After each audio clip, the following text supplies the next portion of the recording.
할렐루야. 오늘 2020년 12월 6일 오늘 주일 오후 시간을 맞이하면서 함께 성경 공부와 또 주삼 교재를 가지고 큐티를 겸하여 나누도록 하겠습니다. 먼저 우리 찬양을 하나님 앞에 드리겠습니다.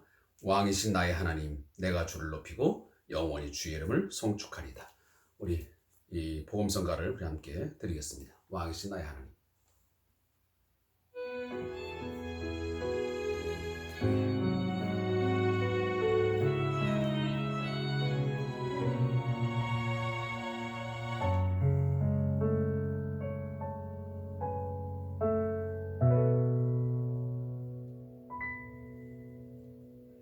왕이신 나의 하나님, 내가 주를 높이고 영원히 주의 이름을 송축하리이다.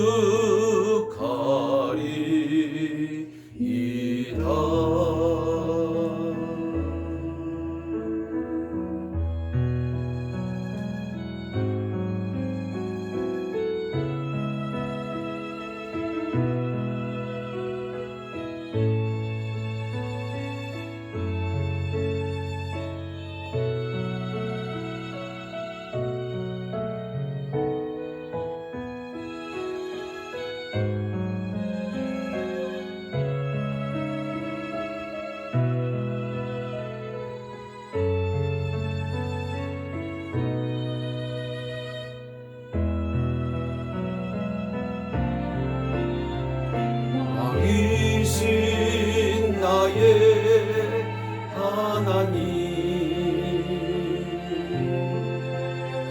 내가 주를 높이고 영원히 주의 이름을 송축하리이다.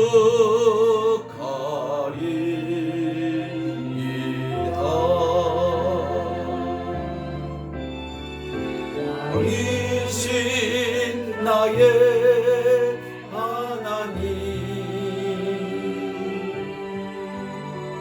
내가 주를 높이고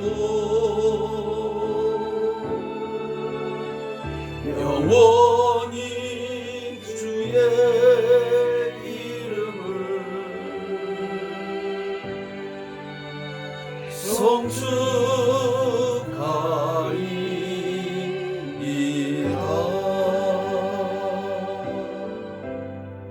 영원히 주의 이름을 송축하리이다.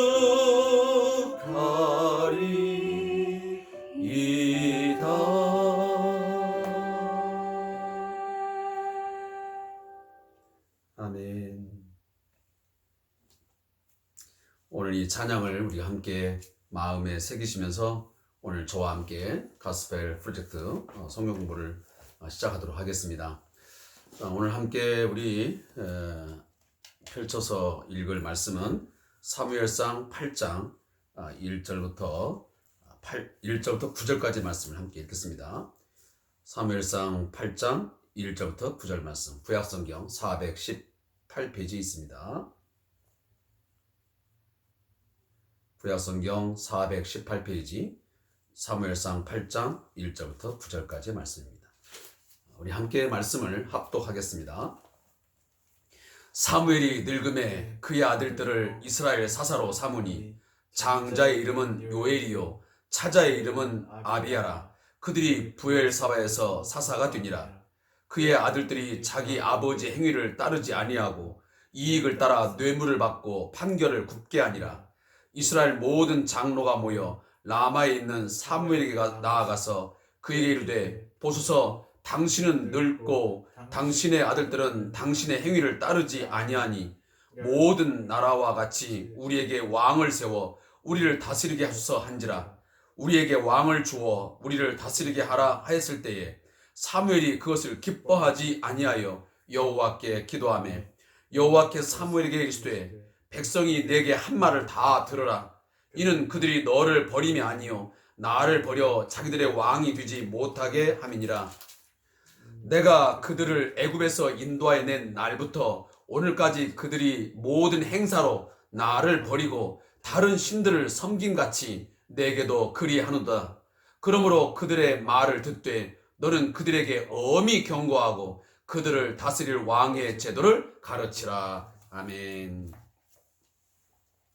오늘 주어진 이 말씀을 중심으로 해서 왕을 요구하는 것은 이라는 제목으로 함께 말씀을 나누겠습니다. 오늘부터 우리가 이 가스펠 프로젝트 제 4권을 공부하기 시작했습니다. 이 4권의 가장 중심 주제는 왕국의 성립입니다.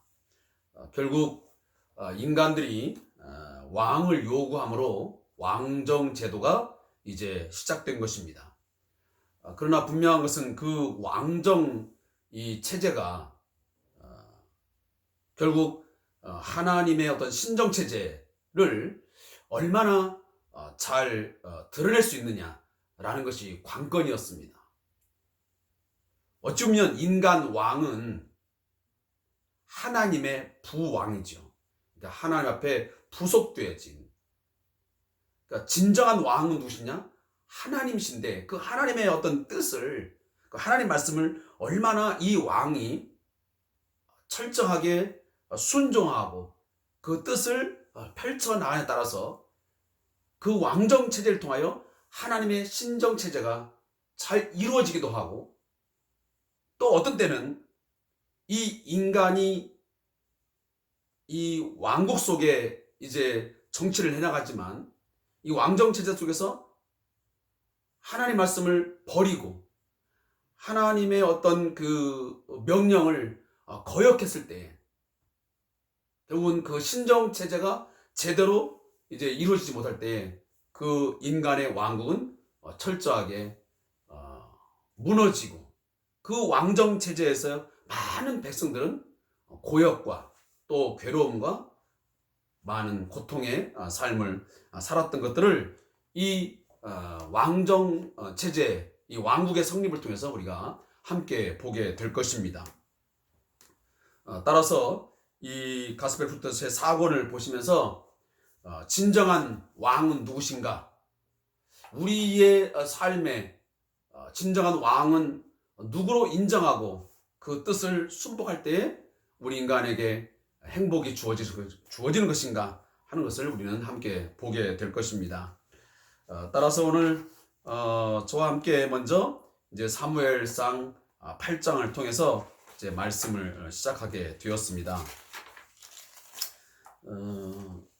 오늘 이제 그 섹션 1을 보면 이 왕을 요구하는 것은 이라는 큰 제목이 나와 있고요. 거기에 따른 세 가지의 부제목들이 나옵니다. 그 첫 번째가 왕을 요구하는 것은 하나님만으로 충분하지 않다는 뜻입니다. 그리고 두 번째는 왕을 요구하는 것은 자신을 종으로 내어주는 셈입니다. 라고 기록을 하고 있고요. 자, 그렇게 해서 이제 이 마지막 이제 결론을 짓고 있습니다. 자, 먼저 오늘은 이 첫 번째 왕을 요구하는 것은 하나님만으로는 충분하지 않다는 그 뜻의 내용들을 함께 살펴보도록 하겠습니다. 제가 좀 참고로 여러분들에게 도움을 드리기 위해서 이 가스펠 프로젝트는 총 12권으로 만들어져 있습니다. 구약 6권, 신약 6권으로 형성이 되어져 있습니다. 그래서 어찌 보면 이 창세기부터 마지막 구약의 말라기까지의 내용을 6개의 단어로 이렇게 구분되었습니다. 그래서 우리가 첫 권이 뭐였냐면 하나님의 위대한 시작이었습니다. 하나님께서 인간의 역사를 어떻게 시작하셨는지를 창세기, 출애굽기, 창세기를 통해서 우리가 보았습니다. 그리고 이제 두 번째 책이 바로 하나님의 구출 계획이었습니다. 이게 바로 출애굽기의 내용이었고요. 그리고 약속의 땅은 제 3권인데 거기서 보면 바로 여호수아서를 우리가 함께 보시면서, 그리고 사사기, 룻기서를 통해서 쭉 우리 함께 공부를 했습니다. 그래서 하나님이 이스라엘 백성들을 구출하여서 새로운 백성, 새로운 하나님의 나라를 이제 건설하게 되는데, 그들이 그 하나님의 뜻에 어떻게 순종했고 또 어떠한 삶에서 불순종의 삶을 살았는가. 그래서 약속의 땅이지만 그 약속의 땅에서 말씀에 순종할 때는 진정으로 젖과 꿀이 흐르는 땅의 그 풍요로움을, 그 어떤 안전한 삶을 누리게 되었지만, 그 약속의 땅이라 할지라도 그 땅에서 하나님의 말씀을 버리고 여호와를 버렸을 때에 그들은 그 땅에서 얼마나 그 가난하고 또 괴롭고 고통스러운, 어쩌면 텅 빈 삶을 살아가는 것인가 하는 것들을 이 약속의 땅 제3권에서 우리가 함께 공부를 했습니다.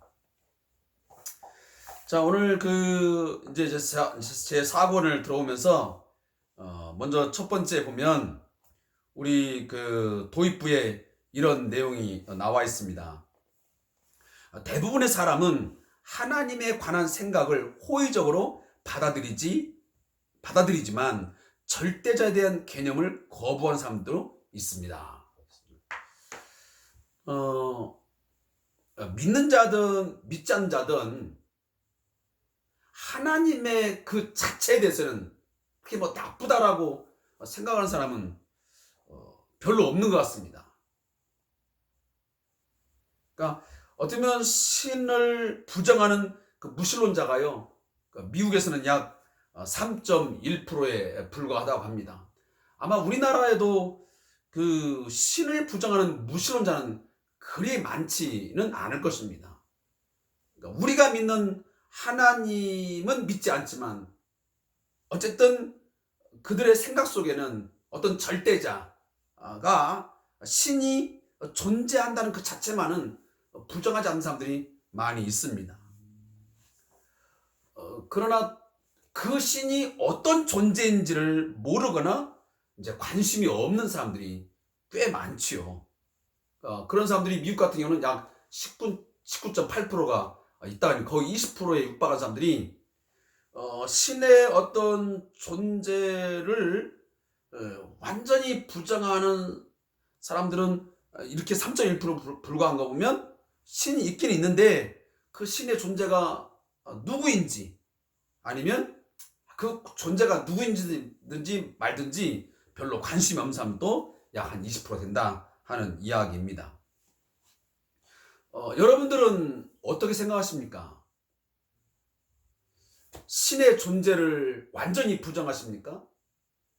아니면 신의 존재를 어렴풋이 그냥 인정을 하지만 그게 누구인지 별로 그냥 관심이 없는 정도입니까?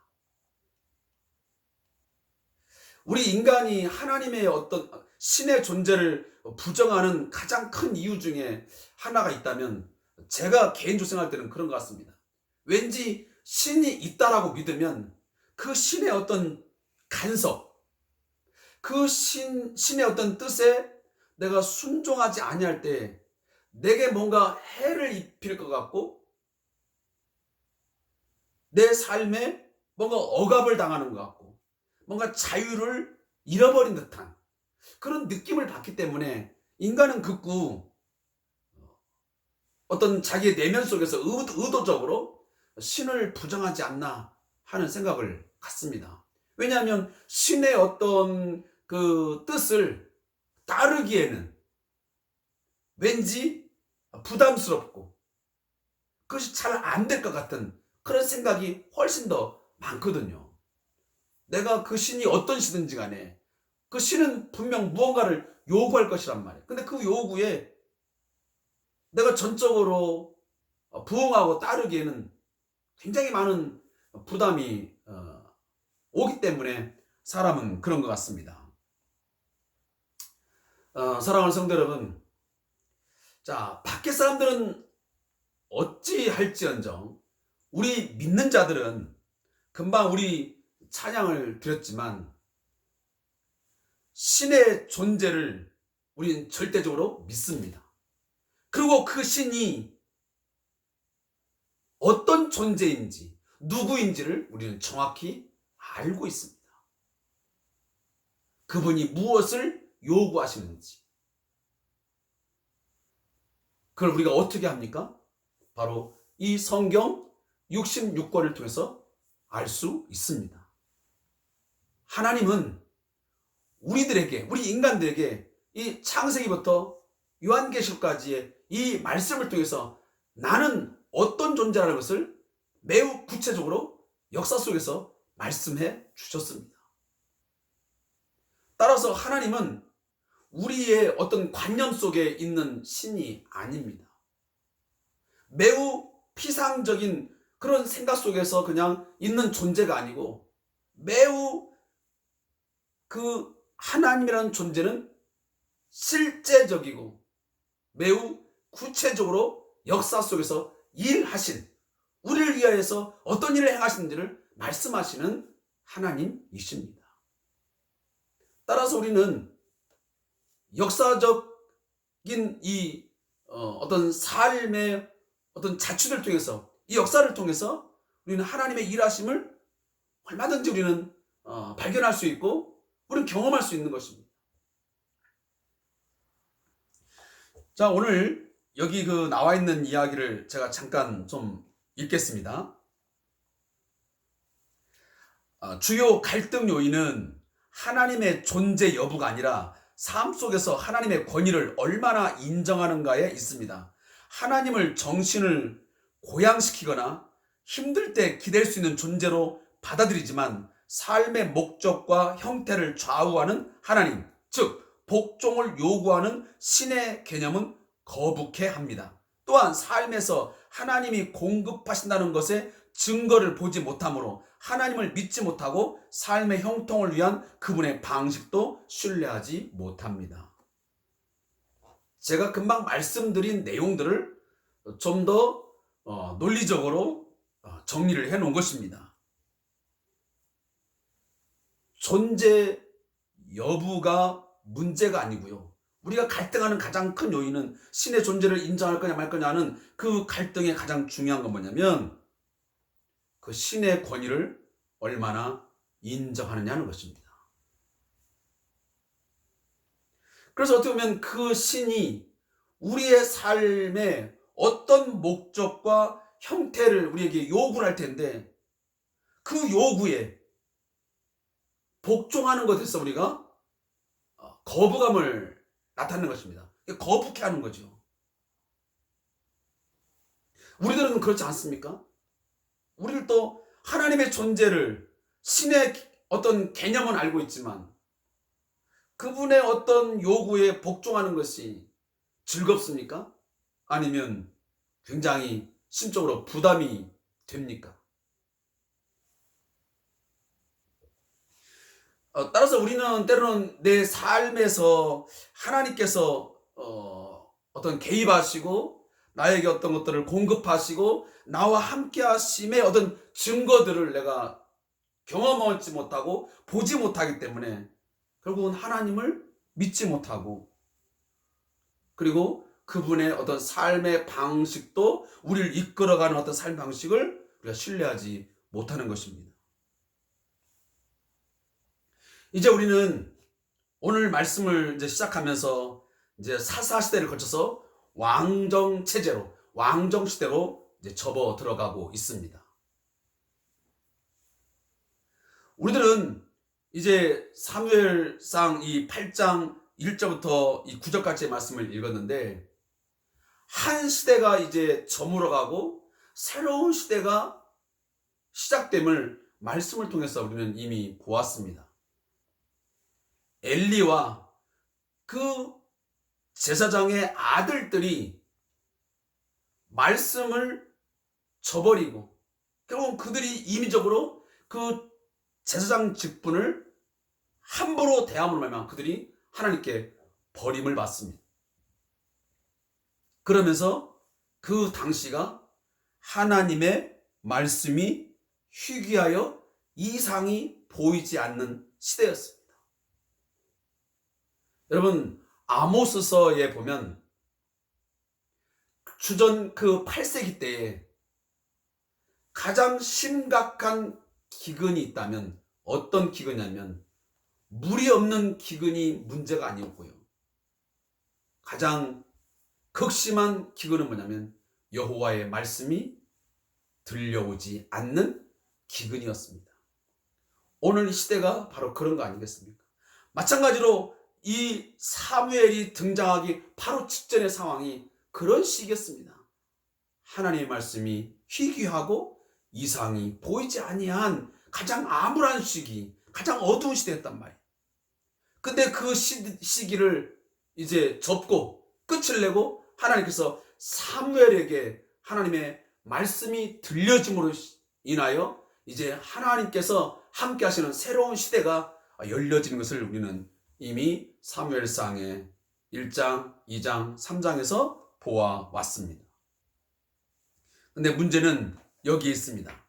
오늘 1절에 보니까 사무엘이 늙음에 그의 아들들을 이스라엘의 사사로 삼으니 장자의 이름은 요엘이요 차자의 이름은 아비야라. 그들이 부엘사바에서 사사가 되니라. 그의 아들들이 자기 아버지 행위를 따르지 아니하고 이익을 따라 뇌물을 받고 판결을 굽게 하니라. 우리는 이 부분에서 굉장히 큰 충격을 받습니다. 그건 뭐냐면 하나님께서 세우신 새로운 사사, 가장 어찌 보면 이 암흑시대 속에서 새로운 여명을 열어가는 하나님의 어떤 뜻을 가장 잘 깨닫고 그 뜻을 이행하기에 가장 적합한 인물이었던 이 사무엘의 시대가 이제 저물어가면서 그 자녀들이 이 아버지의 역할을 대신하게 됐는데 참 희한하게도 그 아버지와는 전혀 다른 정반대의 그 신앙의 행위를 하는 것을 오늘 말씀을 통해서 보게 됩니다. 우리가 보통 일반적으로 생각하기에는 아버지가 그렇게 신실하게 하나님 앞에 쓰임받은 선지자였으면 사사였으면 당연히 이 사무엘의 아들들도 신실한 하나님의 종으로서 그 역할을 감당함이 당연할진데 이건 정반대의 상황이 지금 전개되고 있는 것입니다. 심지어 아버지 행위를 따르지 아니하고 이익을 따라 자신의 이익을 따라 뇌물을 받고 판결하는 것입니다. 이때는 왕이 없었고 별도로 재판장이 없기 때문에 사사가 그 역할을 다했습니다. 하나님께서 세우신 사사들이 당시에 전쟁이 나면 전쟁에 나가서 진도주의를 하면서 전쟁의 용사로서 싸우기도 했고요. 또한 백성들이 어떤 문제로 가지고 재판의 문제를 시비를 가지고 문제를 갖고 나오면 그 시시비비를 가려주는 재판장의 역할을 또 사사들이 겸하여 했습니다. 그러니까 어찌 보면 왕의 역할, 또 어떻게 보면 선자적인 역할, 또 심판자의 역할들을 또 군사적인 어떤 지휘관 역할을 두루두루 하는 것이 바로 사사의 역할이었습니다. 그런데 오늘 이 사무엘의 아들들이 뇌물을 받고 임의적으로 하나님의 뜻과는 전혀 맞지 않는 그런 판결을 하게 되었던 것입니다. 그때에 이스라엘의 모든 장로들이 이제 반기를 드는 것입니다. 그리고 라마에 있는 사무엘을 찾아갑니다. 찾아가서 뭐라고 말합니까?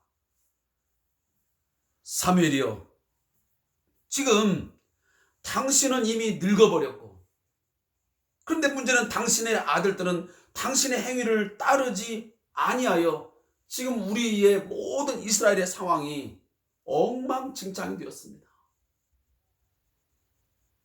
그러니 우리에게 왕을 세워 주십시오. 이스라엘 밖에 이방 민족을 보니까 이 왕정 체제를 구축해서 그 왕을 중심으로 해서 모든 정치와 경제, 문화 이런 것들을 잘 정비해서 그 나라가 부강한 나라, 잘 사는 나라 만들던데 우리도 그 이방의 그 왕정 체제를 우리에게 세워 주십시오. 이게 가장 큰 문제였습니다. 거기 앞에 보면 모든 나라와 같이 우리에게 왕을 세워 그랬습니다.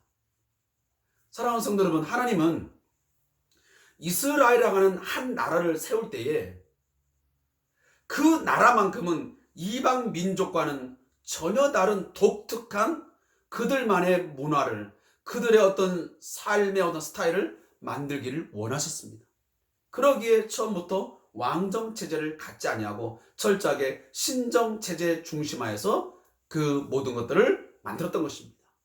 그래서 오직 하나님께서 그 나라의 왕이 되시고 그리고 그 이후에 사사들이나 선자들 중에서 하나님의 말씀이 선포됨으로 그들은 철저하게 하나님의 말씀에 따라서 나라가 이렇게 운영되게 만들었던 것입니다. 그런데 지금 사무엘과 그 아들들이 무너지면서 지금 장로들이 이방 나라에 있는 그 왕정 체제를 우리에게도 세워달라고 적극적으로 지금 요구를 하는 것입니다. 이것은 동기가 매우 불순했다는 것을 오늘 사무엘의 답변을 통해서 그 사무엘에게 말씀하신 그 하나님의 그 응답을 통해서 우리는 보게 됩니다. 자, 여기 보십시오. 자, 지금 그 장로들이 사무엘에게 왕정을 요구하니까 사무엘이 그것을 기뻐하지 아니했습니다. 그래서 하나님 기도했습니다. 그랬더니 여호와께서 사무엘에게 응답을 하십니다. 뭐라고 말합니까? 백성이 내게 한 말을 다 들어라. 이는 그들이 너를 버림이 아니요 나를 버려 자기들의 왕이 되지 못하게 합니다. 그러면 지금 이방 나라에 있는 그 왕정 체제를 이 이스라엘에게 지금 도입하자고 하는 그 건의는 단순히 너를 버린 게 아니고 사무엘 너를 버린 게 아니고 나를 버린 것이다. 지금까지는 철저하게 왕이신 나의 하나님, 왕이신 나의 그 하나님을 왕으로 믿고 따르고 순종하며 살아왔는데 이제는 보여지는 왕을 요구해서 보이지 않는 하나님을 이제 버렸다는 것입니다. 그리고 8절에 보니까 내가 그들을 애굽에서 인도하여 낸 날부터 오늘까지 그들이 모든 행사로 나를 버리고 다른 신들을 섬김같이 내게도 그리하노다. 그러니까 애굽에서 지금 나와가지고 계속 하는 일들이 뭐냐면 하나님을 계속 버리는 행위였습니다. 그리고 이방 신들을 끌어왔던 것이죠. 이게 왜 그렇겠습니까? 그들은 하나님만으로는 만족하지 못하겠다는 것입니다. 그러니까 눈에 보이지 아니하는 그 하나님만으로는 자기들의 어떤 삶의 어떤 안정과 행복을 이제 담보할 수 없다는 것이죠. 그러니까 우리에게도 우리 눈으로 볼 수 있는 왕을 주고 그 왕을 통해서 다스림을 받게 해달라는 겁니다. 이스라엘 백성들이 과거에 그 우상을 끌어들인 이유가 뭐였겠습니까? 하나님은 어떤 형상이 없지 않습니까?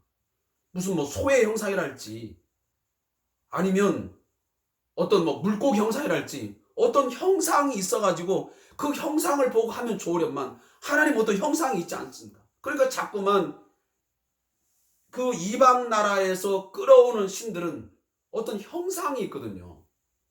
바알 신도 마찬가지고 아세라 신도 마찬가지고 다곤 신도 마찬가지고 어떤 형상이 있어요. 뭐 물고기 형상이든 어떤 특정한 형상을 만들어 놓잖아요.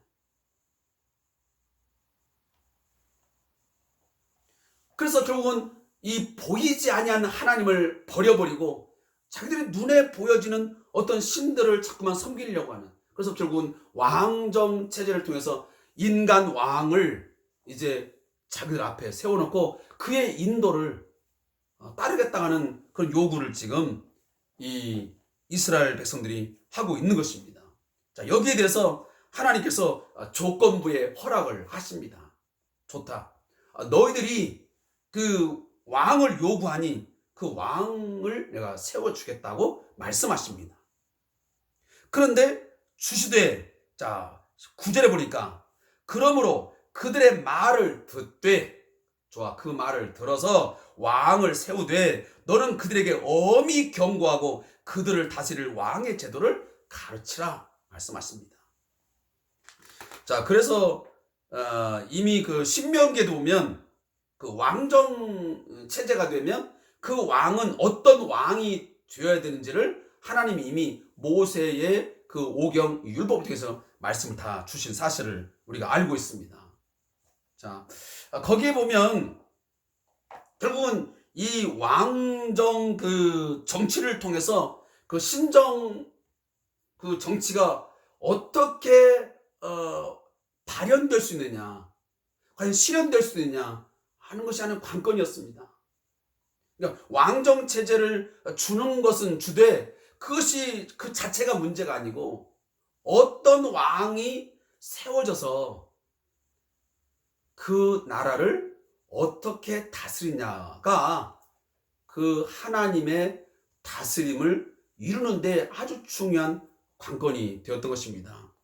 우리가 이제 추후에 보겠지만 첫 번 세웠던 사울을 우리가 보지 않습니까? 그리고 그 다음 이제 우리가 중요한 게 나오는 바로 이 다윗 왕국이 나오는데 가장 큰 핵심이 뭐냐면 사울은 결국 하나님 말씀을 버렸습니다. 그리함으로 하나님이 그를 버리게 되죠. 그러나 다윗은 하나님의 약속을, 하나님의 말씀을 붙들고 그가 하나님의 마음에 합한 자가 되어서 살아갈 때 그 다윗 왕국을 통하여 하나님은 하나님의 뜻을 펼쳐나가는 것을 보게 됩니다. 자, 그 이후의 것들은 우리가 나중에 이제 말씀을 통해서 이제 보게 되고요. 우리가 여기에서 가장 이제 중요하게 볼 수 있는 것은 이 말씀만 읽고 우리가 이 말씀을 마치도록 하겠습니다. 자, 하나님은 그들의 요구가 불순종에서 나온 것이라고 지적하면서도 결국 묵인해 주십니다. 왕을 요구하는 것이 그렇게 악한 것이라면 왜 허락해 주실까요? 그냥 안 된다고 하시면 되지 않을까요? 그 이유는 때때로 하나님은 기도 응답해 주심으로써 동기가 잘못되었음을 깨닫게 하시기 때문입니다. 그 반대도 마찬가지입니다. 하나님이 우리에게 베푸시는 가장 큰 자비가 기도에 응답하지 않으시는 모양으로 찾아옵니다. 사람들은 기도에 대한 응답이 없다고 하나님께 화를 내곤 합니다. 하지만 만약 하나님이 당신을 보호하기 위해 기도에 응답하지 않고 계신다면 어찌하겠습니까? 우리 눈에는 하나님이 보호하시지 않는 것처럼 보일 수 있습니다. 그러나 실제로는 우리를 보호하고 계신 것입니다. 하나님이 우리에게 주실 수 있는 가장 큰 복은 주님만으로도 행복할 수 있는 능력입니다. 때로 하나님은 우리에게 유익할 것 같은 복을 보류함으로써 우리를 가르치셔야 할 때도 있습니다. 돈이나 결혼이나 성공을 바라는 것은 본질적으로 잘못이 아닙니다. 분명히 말하지만 하나님께 좋은 것을 구하는 것이 잘못은 아닙니다. 문제는 그것을 갈망하고 그것 없이는 행복하거나 안전할 수 없다고 느끼는 것입니다. 이것이 바로 이스라엘 백성이 왕을 요구한 이유입니다. 자, 무슨 말씀인지 여러분들 이해를 좀 하시는지 모르겠습니다. 왕을 요구하시는 가장 큰 이유, 그것은 하나님만으로는 만족할 수 없다. 내가 하나님이라는 존재만으로는 내 삶의 어떤 안전, 내 행복을 온전하게 가질 수가 없다라는 그런 어떤 결론에서 나온 것입니다. 자, 오늘날 우리도 마찬가지입니다. 내 삶의 진정한 어떤 안전, 내 삶의 궁극적인 어떤 행복, 이런 것이 여러분 하나님 한 분뿐이면 다 된다라고 믿고 있는 것입니까? 나를 위해 십자가에 죽으시고 부활하신 예수님 한 분이시면, 예수님이 나의 힘이시요, 예수님이 나의 능력이시요, 예수님이 나의 진정한 왕이시라는 사실을 믿는 것만으로 내 삶의 안전과 행복을 나는 느낄 수 있고, 나는 그것을 충분하다라고 지금 생각하고 있습니까? 아니면 아니야, 나는 예수님도 필요하지만 나는 당장에 내가 손에 쥘 수 있고 뭔가 느낄 수 있는 그 무엇, 많은 돈을 내가 저축하고 갖고 있어야만, 그리고 내가 어떤 형태로 그 누구와 만나서 결혼을 하든 내가 결혼을 해야만, 그리고 인간적인 어떤 명예와 권력을 얻어서 성공을 해야만 나는 그것이 내 삶의 안전성을 느낄 수 있고 나는 행복감을 느낄 수 있어 라고 생각하기 때문에 우리는 하나님보다는 돈, 하나님보다는 어떤 인간적인 어떤 대상, 하나님보다는 뭔가 명예와 권력을 그걸 붙잡음을 통해서 내 삶의 어떤 안전을 느끼려고 하는 거죠. 사랑하는 성도 여러분, 이제 말씀을 맺겠습니다. 이스라엘 백성이 왕을 요구한 것은 오늘 제목처럼 하나님만으로는 충분하지 않다는 그 뜻입니다. 오늘 우리들이 그 무언가를 요구하고 갈망하고 쫓아가고 있는 이유가 뭡니까? 하나님만으로는 이제는 안 된다는 결론 때문에 그런 거 아닙니까? 하나님 한 분만으로는, 주님만으로는 내가 만족할 수 없고 내 삶의 안전과 풍요를 보장받을 수 없다라고 생각하기 때문에 하나님이 바라지도 않는 그 무언가에 더 사랑하고 더 갈망하고 그거에 집착하여 쫓아가고 있지 않습니까? 그것을 붙들기 위해서, 그것을 내가 소유하기 위해서 하나님의 뜻과는 전혀 상관없는 방법으로, 수단과 방법을 가리지 않고 그것을 오늘 잡으려고 하지는 않습니까? 그걸 요구하고 있지 않습니까? 오늘 그 부분을 다시 한번 마음에 새기는 시간이 되었으면 좋겠습니다. 자, 오늘 이렇게 해서 우리 그 가스백 프로젝트 공부를 마치도록 하겠습니다. 고맙습니다. 우리 이 다음 시간에는 여러분들과 함께 사무엘상 8장 10절부터 18절까지 말씀을 가지고 또 내용을 다음 주에 만나도록 하겠습니다. 함께 해주신 우리 성도님들 감사의 말씀을 드립니다. 고맙습니다.